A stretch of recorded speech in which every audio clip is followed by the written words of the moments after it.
तो क्या आप जानते हैं जब नया-नया जगन्नाथ जी का मंदिर स्थापित हुआ था और जब नया-नया वहाँ पे पूजा शुरू हुई थी, तो एक कर्मा बाई की कहानी बहुत मशहूर है। मैं नहीं जानती आप लोगों ने सुनी है या नहीं, पर मैंने ये कहानी आज पढ़ी तो मैंने सोचा मैं आपसे शेयर ज़रूर करूँ।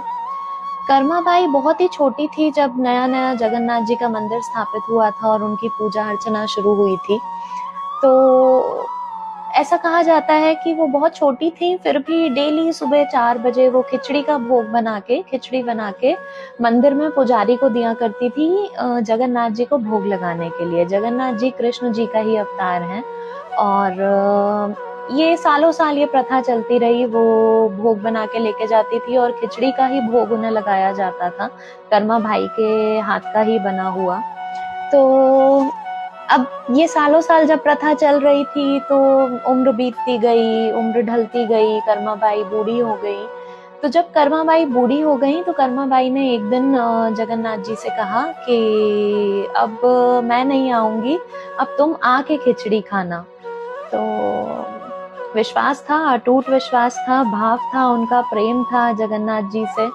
तो सुबह उठी रोज की तरह वो और उठ के वही 4 बजे पूरी खिचड़ी की तैयारी कर ली और जैसे ही उन्होंने तैयारी करी तो एक छोटा सा नन्हा सा बालक उनके द्वार पे आया और आके वो खिचड़ी खाई और खा के चला गया।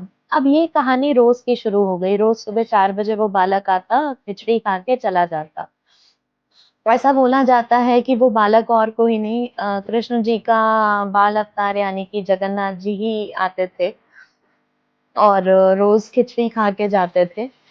अब पुजारी जो मंदिर के थे, जो जिन्हें रोज कर्मा बाई वो खिचड़ी दिया करती थी भोग के लिए, एक दिन वो सोच विचार में आ गए कि बहुत दिन से कर्मा बाई आई नहीं है, भोग नहीं लेके आई, सब ठीक तो है। वो पता करने के लिए कर्मा बाई के घर गए। जब वो घर गए तो उन्होंने कर्मा बाई से कहा कि ये क्या तुम आती क्यों नहीं हो, सब ठीक तो है, सेहत ठीक है, सब ठीक है। तो कर्मा बाई ने मुस्कुराकर कहा कि अब तो मेरे प्रभु मेरे घर आके भोग लेके जाते हैं, खाना खा के जाते हैं, खिचड़ी खा के जाते हैं, तो अब मुझे आने की ज़रूरत नहीं है उन्हें भोग लगाने के लिए। तो उनका भोग तो अब मैं घर में ही बनाती हूँ और वो यहीं खा के उसके बाद जाते हैं। पंडित जी को लगा कि उम्र हो गई है, ऐसी ही बात कर रही हैं, कुछ भी बोल रही हैं, ऐसे थोड़ी प्रभु आ जाएँगे। एक जनरल स्टोरी जब आप पढ़ेंगे, सुनेंगे तो आप भी यही कहेंगे ऐसे थोड़ी भगवान किसी के भी घर आ जाएँगे। पर ये एक तरीके का चमत्कार था। तो वो सुन के कर्मा बाई की कहानी सुन के मुँह बना के कि अरे ये तो इनकी उम्र हो गई है, वो चले गए वापस। अब वो वापस जाते हैं और वापस जाने से पहले कर्मा बाई को एक बात बोलते हैं कि अच्छा अगर प्रभु तुम्हारे घर आके खिचड़ी खा के जाते हैं, तो क्या तुम बिना नहाए, बिना पूजा किए ही प्रभु को भोग लगा देती हो, दे देती हो खिचड़ी? नहाओ, सुबह उठ के पूजा करो और उसके बाद उन्हें खिचड़ी खिलाओ। वो बोल के चले जाते हैं। अगले दिन कर्मा बाई उठती हैं और उठ के वो पुजारी की बात उनके कानों में पड़ गई थी। तो वो उठती हैं, उठ के पहले नहाती हैं, पूजा करती हैं। इतने में ही वो बालक यानी कि जगन्नाथ जी उनके घर आ जाते हैं कि अम्मा मेरी खिचड़ी।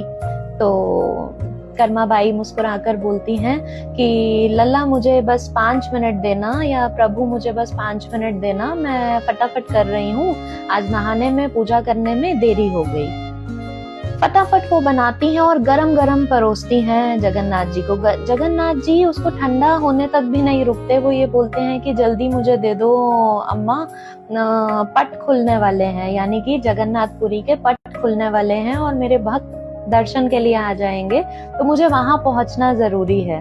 और जैसे ही अम्मा परोसती हैं खिचड़ी उनको, वो गरम गरम खिचड़ी अपने मुंह में डाल लेते हैं और जैसे ही वो गरम गरम खिचड़ी अपने मुंह में डालते हैं, उनके मुंह पे थोड़ी सी खिचड़ी लगी रह जाती है।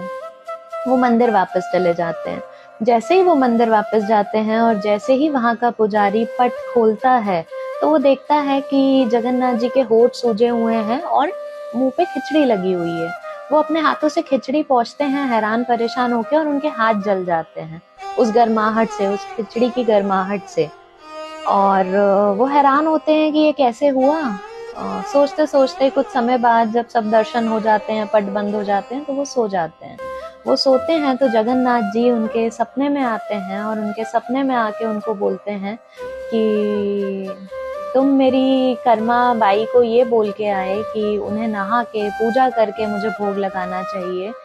तो मैं व्यक्ति का शारीरिक रूप नहीं देखता कि वो स्वच्छ है या नहीं है, मैं उसके भाव देखता हूँ।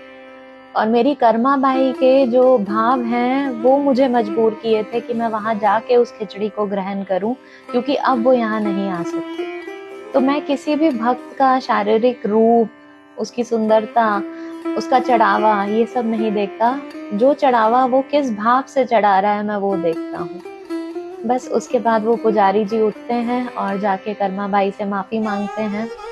अपने आंसू नहीं रोक पाते वो, और वो जाके माफी मांगते हैं। और यहीं से ये कथा मानी जाती है कि प्रभु जो हैं, ईश्वर जो हैं, भगवान जो हैं, वो किसी भी व्यक्ति के भाव देखते हैं, उसकी सोच कैसी है, उसके मन के विचार कैसे हैं, और विचारों से ही पूजा की जाती है।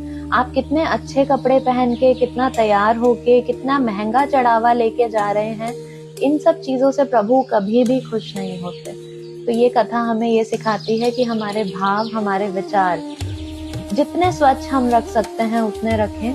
और ये कथा मेरे दिल को छू गई, तो बस मैं रुक नहीं पाई और मैंने आप लोगों तक पहुंचाने का सोचा। और बस, जय श्री कृष्ण।